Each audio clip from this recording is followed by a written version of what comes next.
ಕುಮಾರಿ ಇಶಿಕಾ ಶೆಟ್ಟಿ, ಕಲಿಕೆ ನಾಟಕ ಹಾಗೂ ಯಕ್ಷಗಾನ ಕಲಾವಿದನಾದ ಶ್ರೀ ಶ್ರೀಶಾಂತ್ ಶೆಟ್ಟಿ ಕಾಪಿಗುಡ್ಡೆ.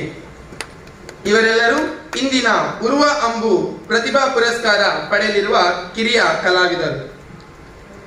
ಇದೀಗ ಅಂಬುರುಹ ಯಕ್ಷಕಲಾ ಕೇಂದ್ರ ರಿಜಿಸ್ಟರ್ಡ್ ಮಾಲೆಮಾರ್ ಮಂಗಳೂರು ಉರ್ವ ಅಂಬು ಅಂಬುರುಹ ಪ್ರತಿಭಾ ಪುರಸ್ಕಾರ 2023 ಶ್ರೀಮತಿ ಹರಿಣಿ ಕೆಂಜರ್ ಶ್ರೀ ಉಮನಾಥ್ ಪೂಜಾರಿ ಮತ್ತು ಶ್ರೀಮತಿ ಗೀತಾ ದಂಪತಿಗಳ ದ್ವಿತೀಯ ಪುತ್ರಿಯಾದ ಇವರು MBA ಪದವೀಧರೆ. ಬಾಲ್ಯದಿಂದಲೇ ಯಕ್ಷಗಾನದಲ್ಲಿ ವಿಪರೀತ ಆಸಕ್ತಿ ಇದ್ದು ಹೆಣ್ಣು ಮಗಳಾದ ಕಾರಣ ಮನೆಯಲ್ಲಿ ಅಷ್ಟೊಂದು ಬೆಂಬಲ ಇರಲಿಲ್ಲ. ಇವರು ಯಕ್ಷಗಾನ ಕಲಿಯಬೇಕೆನ್ನುವ ಆಸೆಯಿಂದ PUC ಶಿಕ್ಷಣವನ್ನು ಕಟೀಲಿನ STPT PU ಕಾಲೇಜಿನಲ್ಲಿ ಕಲಿಯುತ್ತಿದ್ದಾಗ ಅಲ್ಲಿ ಗುರುಗಳಾದ ಶ್ರೀ ದೇವಿ ಪ್ರಸಾದ್ ಇವರಿಂದ ನಾಟ್ಯ ಕಲಿತರು. ಅದು ಕೇವಲ ಕಾಲೇಜ್ ಡೇ ಸಂದರ್ಭಕ್ಕೆ ಮಾತ್ರ ಸೀಮಿತವಾಗಿತ್ತು. ಅನಂತರ ಡಿಗ್ರಿ ಮ್ಯಾಥ್ಸ್ ಕಾಲೇಜ್ನಲ್ಲಿ ಕಲಿಯುವ ಸಂದರ್ಭ ಗುರುಗಳಾದ ಪೂರ್ಣೇಶ್ ಆಚಾರ್ಯರಿಂದ ಕಾರ್ಯಕ್ರಮಕ್ಕೆ ಸೀಮಿತವಾಗುವಷ್ಟು ಕಲಿತಾಗ ಇವರಿಗೆ ಇನ್ನೂ ಪೂರ್ಣ ಪ್ರಮಾಣದ ನಾಟ್ಯವನ್ನು ಕಲಿತು ಯಕ್ಷಗಾನ ಕ್ಷೇತ್ರದಲ್ಲಿ ದೊಡ್ಡ ಸಾಧನೆ ಮಾಡಬೇಕು ಎನ್ನುವ ಅಭಿಲಾಷೆ ಇತ್ತು.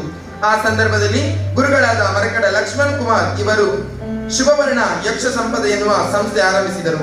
ಅಲ್ಲಿ ಇವರು ನಾಟ್ಯಾಭ್ಯಾಸದ ಜೊತೆಗೆ ಬಣ್ಣಗಾರಿಕೆ ಕೂಡ ಕಲಿತುಕೊಂಡರು. ನಂತರ ಗುರುಗಳಾದ ವಿಜಿತ್ ಶೆಟ್ಟಿ ಆಕಾಶ ಭವನ ಇವರಿಂದ ಸ್ತ್ರೀ ವೇಷದ ನಾಟ್ಯಾಭಿನಯವನ್ನು ಕಲಿತರು. ಬಣ್ಣದ ವೇಷದಲ್ಲಿ ವಿಶೇಷ ಒಲವು ಇದ್ದುದರಿಂದ ಸುಣ್ಣ, ಸಫೇದ, ಅಕ್ಕಿ ಹಿಟ್ಟು ಮಿಶ್ರಣ ಮಾಡಿ ಅದರಲ್ಲಿ ತಯಾರಿಸಿದ ಚಿಟ್ಟಿ ಇಟ್ಟು ಬಣ್ಣದ ವೇಷದ ಮುಖವರ್ಣಿಕೆಯನ್ನು ಇತಿಹಾಸದಲ್ಲಿ ಚಿಟ್ಟಿ ಇಡುವ ಬಣ್ಣದ ವೇಷ ಮಾಡಿದ ಪ್ರಥಮ ಮಹಿಳೆ ಎಂಬ ಕೀರ್ತಿಗೆ ಪಾತ್ರರಾದರು. ಆ ಬಗ್ಗೆ ಕಟೀಲಿನ ಯಕ್ಷಪ್ರಭಾದಲ್ಲಿ ಲೇಖನ ಪ್ರಕಟವಾಗಿತ್ತು.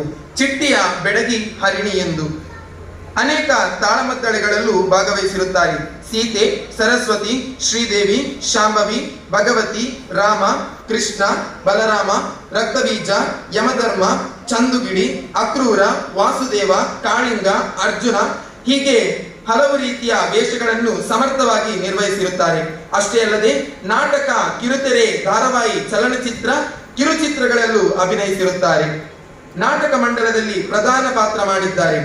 ಕಟ್ಟೆದ ಗುಳಿಗೆ, ಕತೆ ಏರು ಬರೆಬೆರು, ಪನೊಡೇನ, ಕಟೆಲ್ದ ಸಿರಿದುರ್ಗೆ, ದ್ರೌಪದಿ ವಸ್ತ್ರಾಪಹರಣ, ಬೊಳ್ಳಿ ಮಲೆತ ಶಿವಶಕ್ತಿಲು ಹೀಗೆ ಹಲವಾರು ನಾಟಕಗಳು, ಕಂಪೌಂಡ್ ಗೋಚರ, ತೆಲಿಕೆದ ಗೊಂಚಿಲು, ಶಿವಸ್ವರೂಪಿ, ಕಿರುಚಿತ್ರ, ಕಾರ್ಣಿಕದ ಕಲ್ಲೊಟ್ಟಿ, ಕೋರ್ದಬ್ಬು ಧಾರಾವಾಹಿ ಮತ್ತು ನೇಮದ ಬುಳ್ಯ, ಪುಂಡಿಪಣವು, ಪಿರ್ಕಿಲು ಬತ್ತೆರು ಮುಂತಾದ ಹಲವು ಚಿತ್ರಗಳಲ್ಲಿ ಅಭಿನಯಿಸಿ ನಮ್ಮ ಟಿವಿಯ ಬಲೆತಿಲಿಪಾಲೆಯಲ್ಲಿಯೂ ಭಾಗವಹಿಸಿದ ಕೀರ್ತಿ ಇವರದು.